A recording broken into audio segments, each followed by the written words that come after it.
mūsu mākslīgais intelekts, bet pirms vēl mēs to visu sākam, lūdzu, došu vārdu Ulrikai. Čau. Man sauc Ulrika. Labdien. Man sauc Ulrika. Es esmu dzīvnieku brīvības biedrs jau daudzus gadus. Agrāk es vadīju neapēc zemeslodes izaicinājumu, tagad es vadu vegānu festivālu. Tāpēc 3. jūlijā es ļoti priecāšos jūs visus redzēt šeit pat Lastādijā. Vai attālinātu varu dzirdēt? Tā, Līva dzird, Jurgis dzird, Ieba kungs, vai jūs varat dzirdēt? Tas, ka Ieba kungs nevar dzirdēt mums. Nevar dzirdēt? Skaļāk nevar? Nu labi, tas info, es varu vienkārši padalīties, varbūt, kamēr atrasim tehniskas problēmas. Jā. Nu lūk, notiks vegānu festivāls, tā kā mēs zinām, dzīvnieku valsts produktu patēriņš augvalsts produktu patēriņš ir veids, kā maksimāli mazināt ciešanas, tāpēc vegānu festivāls super, un varbūt viņam būs iespējams arī pieteikties brīvprātīgi, ja kāds gadījumā vēlas kaut kā brīvprātīgi padarboties ar tādiem salīdzinoši vienkāršiem uzdevumiem. Tas jā, tas man bija jāpasaka. Un vēl ir iespēja iznēsāt plakātus par dažādām kafejnīcām, ja kāds vēlas var atnākt pēc tam uz kabinetu Gaitenis kroči ir, jā, plakāts rekuļots, kā skatāt.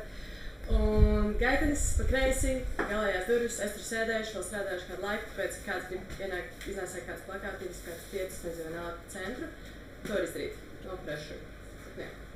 Sākam viss. Jā, priecāšos jūs redzēt vegānu festivālā. Čau! Paldies! Jā, nu tad, sāksim tad galveno daļu. Vai visi var dzirdēt, kā mums tur ir ar tehniskajām problēmām? Viss kārtībā, labi, sākam. Tad šajā prezentācijā būs principā pasaukumam publiskajā daļā 3 daļas. Pirmā par efektīvu altruismu Latviju pastāstīšu, otrs būs par mākslīgā intelekta drošību vispārīgāk, un trešajā daļā Andis mums pastāstīs par mākslīgā intelekta tehnisko drošību un tehniskās drošības pētniecību. Tātad saturs man stāstījumā īsti par efektīvu altruismu pasaulē, kas tas tāds vispār ir, vienā slaidā. Tad, kas mums ir Latvijā šajā saistībā, infrastruktūra atskats uz šogad pirmo pusgadu, īsi par mērķiem, kāda ir efektīva altruisma, par uzdevumiem nākamajam pusgadam un arī īsi par to, kā iesaistīties. Jā, un ļoti būtiski, ja vēlaties uzdot jautājumus, tad variants ir iet uz e.uz/EA jautājums, vai arī uz slido.com ievadot attālām redzamo kodu, vai arī vienkārši QR kodu noskanējot, un tur jūs varat rakstīt jautājumus pēc prezentācijas. Šīs apskatīšos pirmo reizi un varēšu atbildēt, un turpat varēsiet arī uzdot jautājumus par nākamajām prezentācijām. Tātad īsi par efektīvo altruismu. Kas ir raksturīgi šai kustībai? Diezgan daudz lietas raksturīgas, bet vispārīgi ņemot, es varbūt uzsvēru 2. Tās ir problēma prioritizēšana, ņemot vērā problēmu mērogu, novārtā atstātību un risināmību. Tātad, lai būtu liela atdeve no darba pie jebkuras problēmas, lielākā daļa kustībā iesaistīto uzskata, ka ir nepieciešams visiem šiem nosacījumiem izpildīties. Un vēl viens aspekts ir neitrāla pieeja partiality, piemēram, no tā, kur tu dzīvo, nevajadzētu būt atkarīgai tavai morālai vērtībai. Tā ir viena no atziņām. Un līdz ar to arī izriet no tā problēmas, pie kā efektīva altruisma kustība ir strādājusi sākotnēji, tātad ar veselības aprūpi un attīstību neatkarīgi no vietas pasaulē. Tas tā atziņa, ka visefektīvāk glābt dzīvības un strādāt pie veselības aprūpes mazāk attīstītās valstīs. Vēl viena lieta, kas ar ko cauri laikiem kustība ir saistīta, ir dzīvnieku aizstāvība, jo, kā jau pirms brīža Lūrika minēja, ir liels problēmas saistības ar industriālo lopkopību, dzīvnieki tajā ir ļoti sliktos apstākļos, tāpēc notiek pie tā mainīšanas.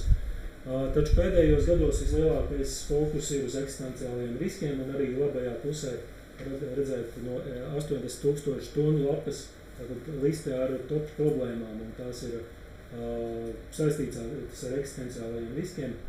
Visas mākslīgā intelekta riski, katastrofiskas pandēmijas un kodolkarš kā 3 pirmās, un 80,000 stundu ir ar efektīvu altruismu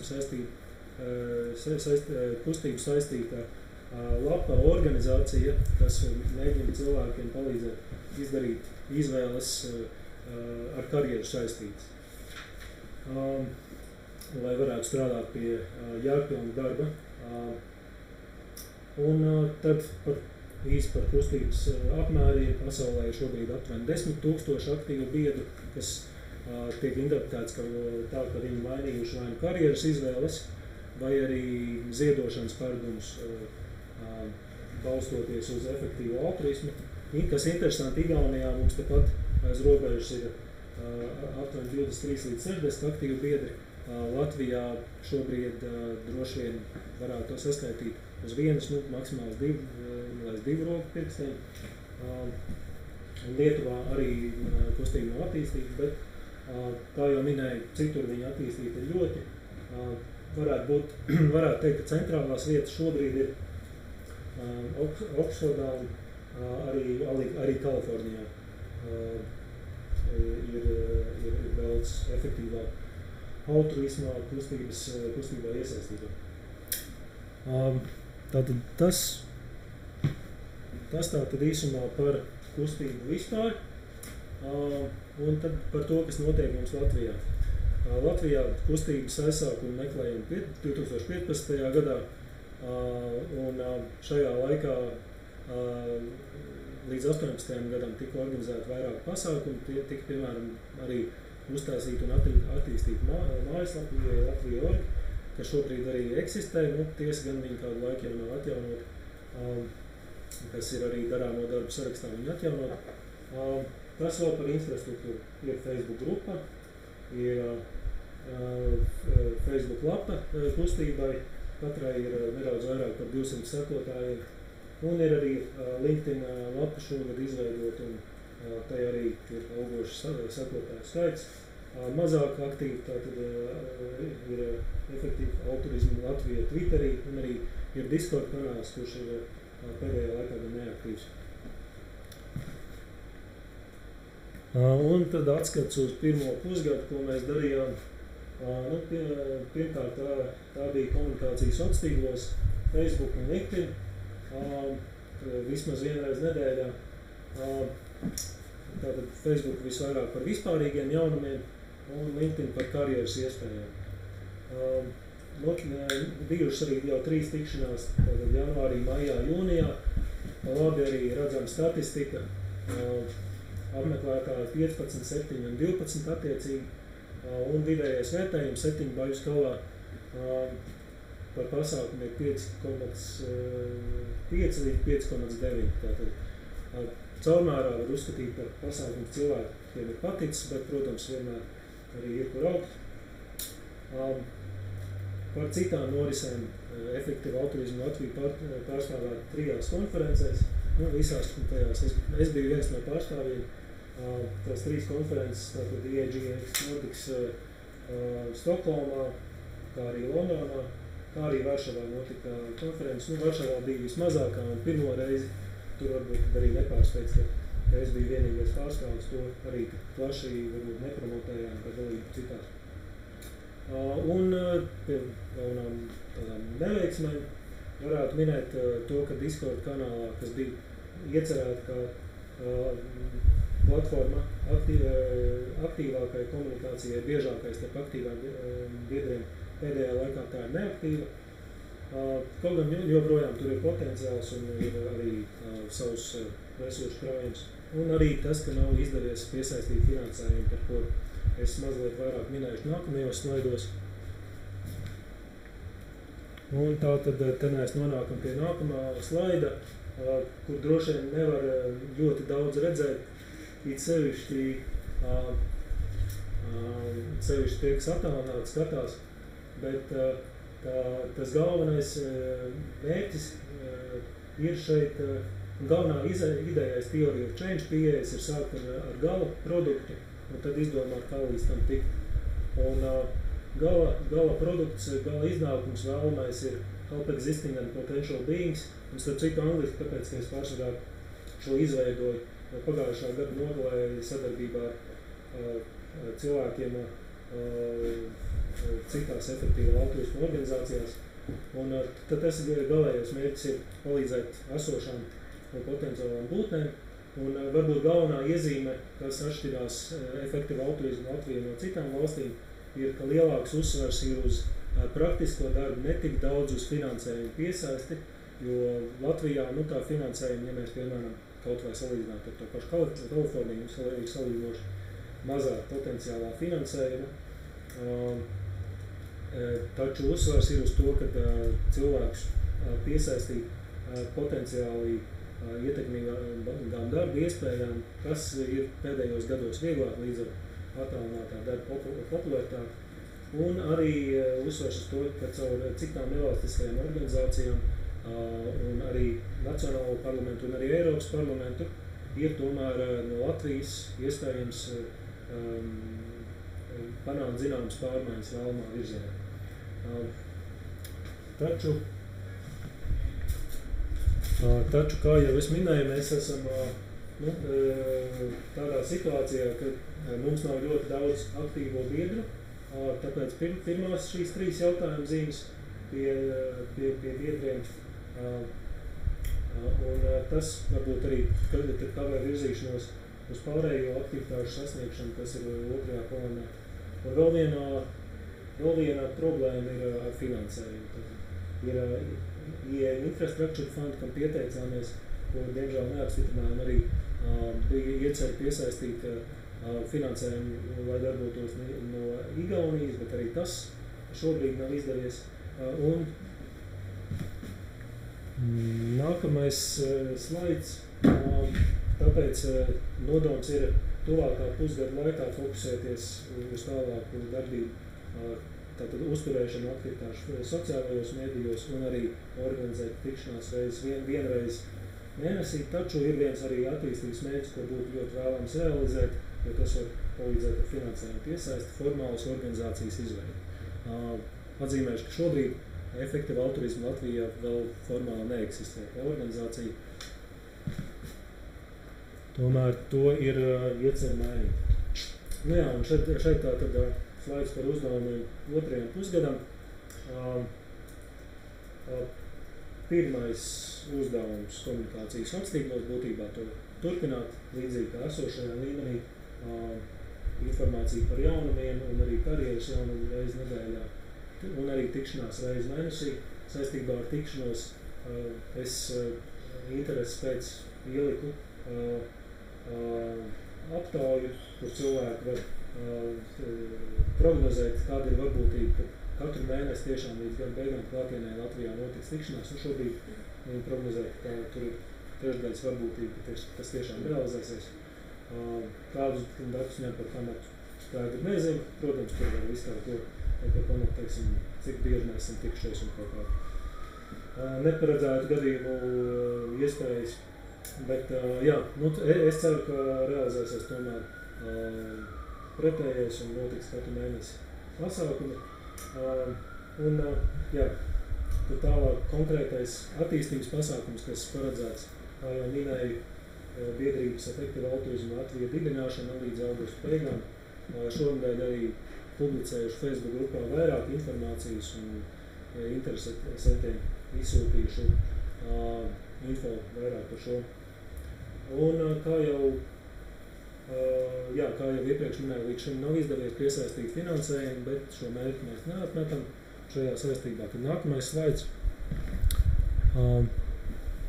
te es detaļās ļoti neiešu, bet principā atvērts ar jautājums, ceļš pēdējā laikā, vai iespējams produktīvāk būtu strādāt pie tā, lai piesaistītu finansējumu un arī piesaistītu cilvēku interesi tieši mākslīgā intelekta drošībai un ar mazāku relatīvu fokusu uz efektīvā altruismu kopienas attīstīšanu, līdzīgi kā tas bija agrāk. Nu, ir pierādījumi no piemēram ārzemju universitātēm, ka studenti ir ieinteresēti mākslīgā intelekta drošībā.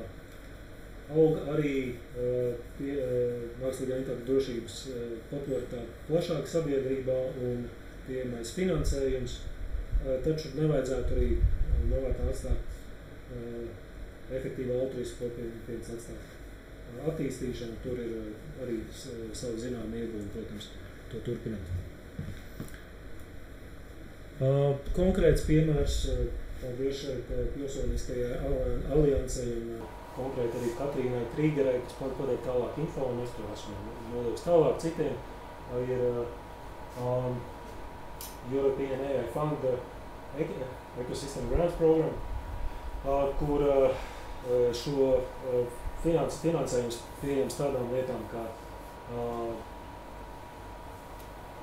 ar mākslīgo intelektu saistītu pasākumu organizēšanu, popularizēšanu plašāk sabiedrībā, arī pētniecību.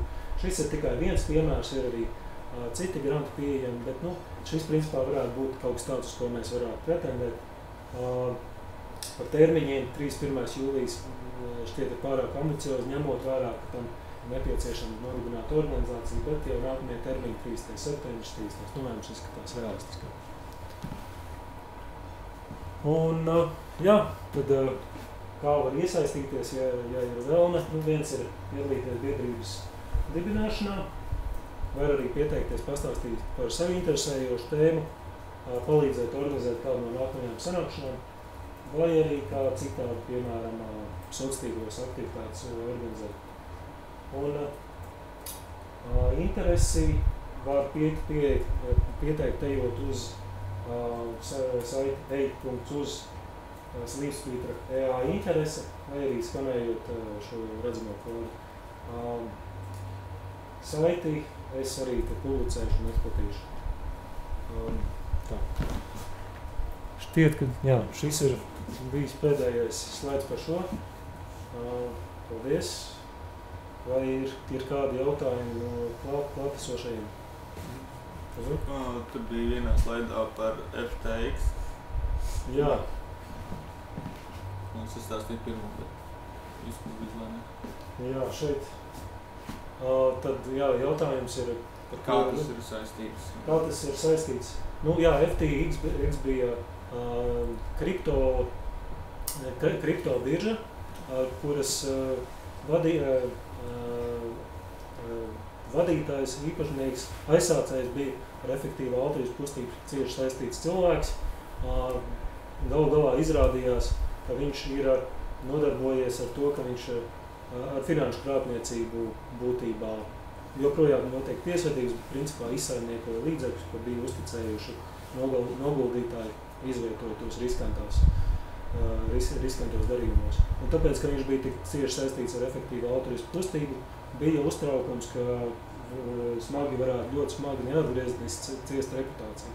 Bet, tas notika pagājušā gada oktobrī, bija galvenie notikumi, un šobrīd izskatās, ka nav tas trieciens reputācijai bijis tik liels, kā sākotnēji to varēja gaidīt. Arī saistīts ar to, ka daļa no finansējuma, kāda aptuveni 20%, bija iecerēts, ka viņi varētu nākt no šiem īpašumiem. Tātad līdz ar to finansējums ir nedaudz samazinājies, bet galu galā tas skaitējums nav bijis tik liels, kā varbūt sākumā daudziem tiešām likās.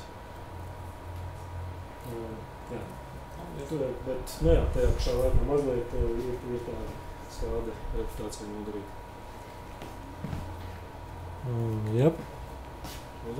Jā, man jautājums par to mākslīgo intelektu. Kāda vispār ir doma kaut ko darīt lokāli, bet es nezinu, man šķiet, ka liederīgāk būtu jau apvienoties ar kādu, kas kaut ko šajā virzienā dara, lai, jo, es nezinu, te kaut kāds lokāls projekts, maz ticams, ka tas kaut kur, ka tas tiks pamanīts, piemēram, tur Eiropas parlamentā, vai vēl kaut kur, man šķiet, ka liederīgāk būtu tieši kaut kā sadarboties ar citām pasaules organizācijām. Jā, kas labs jautājums, kas nedzirdēja jautājumu, cik labi būtu iespējams darīt kādus projektus lokāli vai vajadzētu sadarboties ar starptautiskām organizācijām. Jā, tas ir ļoti labs atklāts jautājums. Viens veids, ko var no Latvijas ietekmēt, iespējams caur Eiropas likumdošanas saistītām organizācijām. Tur ir tāds Briseles efekts, par ko es īsti pieminēšu arī tālāk. Ko mēs varētu lokāli darīt un kāpēc es, piemēram, šo pasākumu un citos esmu arī runājis par mākslīgo intelektu, ir tīri sabiedrības informēšana. Kas tas ir, varbūt tie, kas tiešām vēlas vairāk iesaistīties, var arī tieši tā domāt par to, kādā veidā iesaistīties, iespējams sadarbojoties ar starptautiskām organizācijām. Tajā pašā laikā Andis varbūt pieminēs vairāk, ko viņš konkrēti ir darījis un dara saistībā ar šīm lietām. Tā kā principā arī Latvijā esot vairāk vai mazāk var atrast iespējas, kā iesaistīties. Paldies! Jā, kādi jautājumi vēl klātesošiem? Kas tur notiks ar 18.23. gadu? Tur bija kaut kāds veidies pārējums? Mans novērojums bija tīri tāds, ka Latvijā efektīvā autorismu sakarā būtībā nekas nenotika. Notika citur pasaulē, bet Latvijā aktivitātes apsīk. Iespējams, es varētu minēt, varbūt Andis varēs vairāk pakomentēt, bet es varētu minēt, ka viens, ka nepieauga biedru skaits, tā kā varbūt bija sākotnēji cerēts, kaut arī tika organizēti pasākumi. Un otrs, ka aizsācēju kustības, viņi jau tad, un jau dažus gadus pirms tam pievērsās aktīvi mākslīgā intelekta riskiem, gan sāk par tiem mācīties, gan ar saistītām lietām strādāt. Un tāpēc varbūt neatlikt tik daudz laika kustības attīstīšanai. Jā, papildus problēma bija tas, ka lielākā daļa no aizsācējiem pārsvarā uzturējās ārzemēs un vairs īsti nebija Latvijā. Tas arī droši vien traucēja aktivitātei, ne? Jā. Tā atbildi. Tagad paskatīšos, vai ir kādi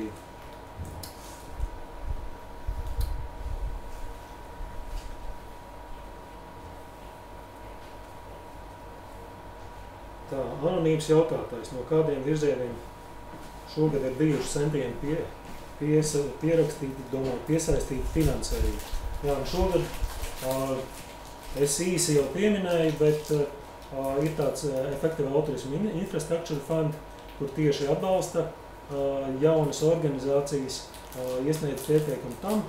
Mazliet pārsteigums, ka netika iedots finansējums, arī konsultējoties ar citiem kustību vadītājiem. Iespējams, mums nedaudz pārklājās minētie mērķi ar Igaunijas pieteikumu iesniedzējiem, jo arī viņiem bija mērķis attīstīt kustību Latvijā un Lietuvā, bet tas ir tikai tāds minējums, droši to nezinu. Un otrs arī ir bijuši centieni piesaistīt personīgi, lai es varētu darboties no Effective Altruism Igaunijas, kuriem savukārt līdzīgi grantu piešķīra, bet arī tas centiens nav bijis sekmīgs. Tie ir divi konkrēti, ko es varu minēt.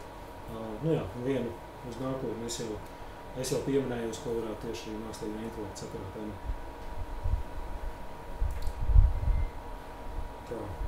Izskatās, ka vairāk šobrīd jautājumu nav, un mēs varam droši vien pāriet pēc, vairs nav nevienu jautājumu. Varam paņemt kādas minūtes pauzi, lai pārslēgtu slaidus, un kuri no klātesošajiem vēlas paņemt kādu dzērienu vai ēdienu, tad turpināsim.